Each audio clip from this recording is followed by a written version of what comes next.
Why did Moses ask God to remove his name from the Book of Life? What happened for Moses to make this statement? And what can we learn from this? This all took place at the same time as the worship of the golden calf.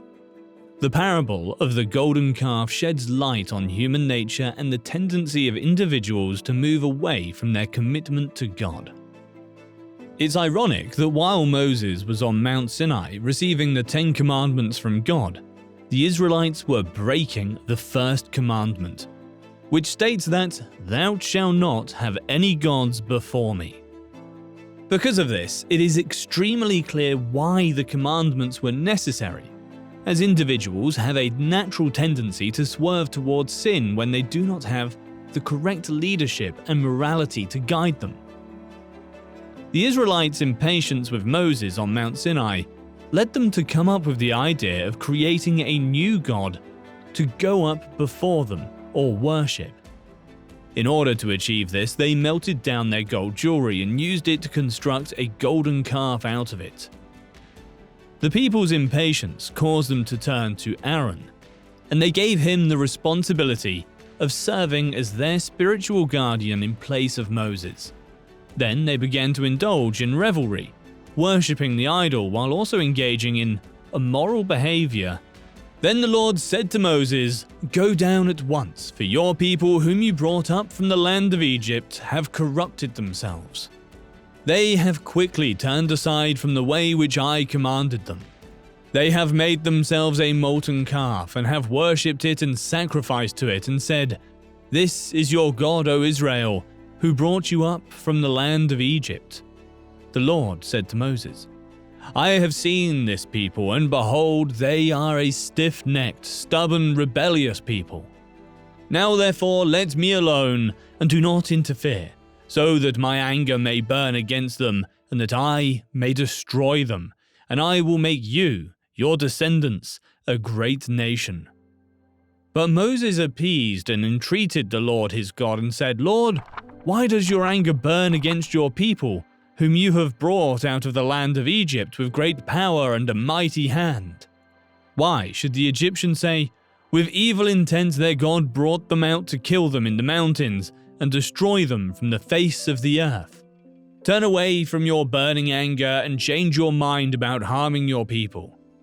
Remember Abraham, Isaac, and Israel, Jacob, your servants, whom you swore an oath by yourself, and said to them, I will multiply your descendants as the stars of the heavens.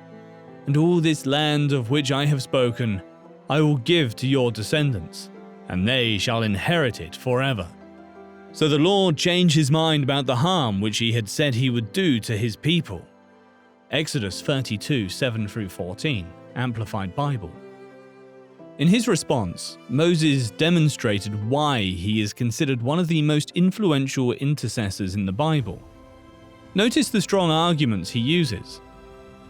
The people were the Lord's people, and God had cared for them enough to deliver them from Egypt. The Egyptians would gloat if God did what the Egyptians had been unable to do to his people. God must be true to the covenants he made with the patriarchs. Moses descended the mountain with the 2 tablets of the testimony, met Joshua on the way, and came to the people as they were carrying on their sensual idolatrous feast.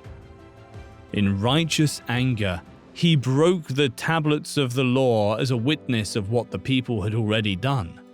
Some of the people were still carrying on without restraint. When Moses called for loyal followers, the tribe of Levi responded and proceeded to slay with the sword those who were out of control. Even close relatives were not spared. Here the broken law brought death to 3,000 people. Exodus 32, 31-34. So Moses went back to the Lord and said, "Oh, what a great sin these people have committed. They have made themselves gods of gold. But now, please, forgive their sin. But if now, then blot me out of the book you have written." The Lord replied to Moses, "Whoever has sinned against me I will blot out of my book. Now go, lead the people to the place I spoke of, and my angel will go before you. However, when the time comes for me to punish, I will punish them for their sin. Moses did not sugarcoat the severity of the sin committed by the people, or attempt to downplay its impact. Yet now, if you will forgive their sin. Despite the enormity of the people's sin, Moses asked for forgiveness. This was an appeal to God's mercy and grace. If not, I pray, blot me out of your book which you have written. Moses begged God to forgive Israel because of his own self-sacrificed identification with the sinful people. If God refused to forgive, Moses asked to be damned as a sacrifice for his sinful people. Moses felt that Israel had sinned so terribly that the blood of a goat or an ox couldn't cover it. It had to be a man who suffered in their place. Therefore, he offered to be blotted out of God's book if it could somehow rescue the people. God said no to Moses' request, but we can say that God was looking forward to the sacrifice of one greater than Moses, who would give himself for the people, bringing full and complete atonement. He stands between the people, and the wrath of God says, "Punish me." He could not have borne it, of course, it was too much.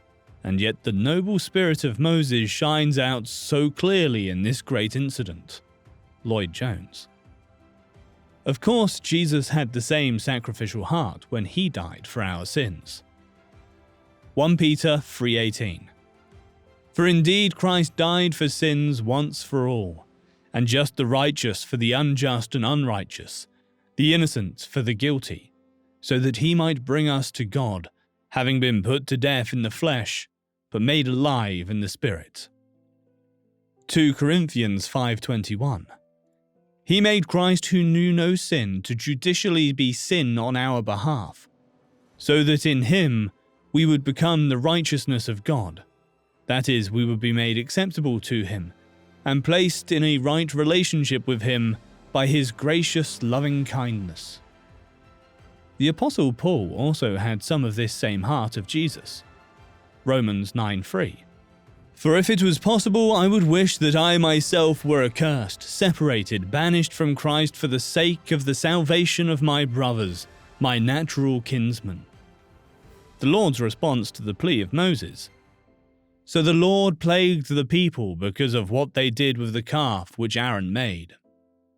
We read, "Whoever has sinned against me, I will blot him out of my book." God agreed to spare the nation, but reserved the right to judge individual sinners. Now therefore go, lead the people to the place of which I have spoken to you. This was God's promise to stay faithful to Israel and keep his presence with them. My angel shall go before you. I will visit punishment upon them for their sin. The Book of Life is a one-of-a-kind book that was not crafted by the hands of humans. On the contrary, it is founded in the realm of heaven. It belongs to Jesus Christ. God has made it known to his servants and prophets throughout history that he possesses a remarkable book. This is currently an open book containing a registry of names, and God deems very precious the individuals whose names are being recorded in it. Having one's names blotted out of this book means eternal death. Revelation 20:15, Amplified Bible. And if anyone's name was not found written in the Book of Life, he was hurled into the lake of fire. The Book of Life first appears when Moses offers to have his name removed from it. God will not bargain with people's salvation in this way, no matter how noble Moses' intentions to protect his fellow Israelites from God's wrath were. Moses felt he could be erased from God's book if he could somehow save the people. God said no to Moses' request. The Book of Life contains the names of those who have been spiritually converted and dedicated their lives to God's service. Like the other servants of God, Moses recognized that his name was already written in the Book of Life. Jesus also told his disciples about the Book of Life. Luke 10:19-20. New American Standard Bible. Behold, I have given you authority to walk on snakes and scorpions, and authority over all the power of the enemy, and nothing will injure you. Nevertheless, do not rejoice in this, that the spirits are subject to you, but rejoice that your names are recorded in heaven." The Apostle Paul wrote a letter in which he mentioned the names of a few faithful brethren who were still alive at the time, whose names are written in the book of life. Philippians 4:3, New American Standard Bible. "Indeed, true companion, I ask you also, help these women who have shared my struggle in the cause of the gospel, together with Clement, as well as the rest of my fellow workers, whose names are in the book of life." The name of those who will be in God's kingdom will be written in the book of life. God made it quite apparent that the name of a person can be taken from the book of life. "Whoever has sinned against me, I will blot him out of my book." Exodus 32:33. Because Moses cared so deeply for the Israelites, he pleaded to God that he would be the one to be judged instead of them. God gave Moses the assurance that the only people whose names would be erased from his book were those who disobeyed him. What a fearsome promise God made! The certainty of judgment to come. Hebrews 9:27. "And just as it is appointed and destined for all men to die once, and after this comes certain judgment." God also promised to lead his people, but would never overlook their sin. All sin is serious to God and calls for serious action. Numbers 32:23. "But if you do not do this, behold, you will have sinned against the Lord, and be sure that your sin will find you out." What Moses could not do, Jesus did. He gave his life for ours. Christ made atonement for our sin with his own blood. 1 John 2:2. "And he, that same Jesus, is the propitiation for our sins, the atoning sacrifice that holds back the wrath of God that would otherwise be directed at us, of our sinful nature, our worldliness, our lifestyle, and not for ours alone, but also for the sin of all believers throughout the whole world." Romans 3:25, "Whom God displayed publicly before the eyes of the world as a life-giving sacrifice of the atonement and reconciliation, propitiation by his blood, to be received through faith. This was to demonstrate his righteousness, which demands punishment for sin, because in his forbearance, his deliberate restraint, he passed over the sin previously committed before Jesus' crucifixion.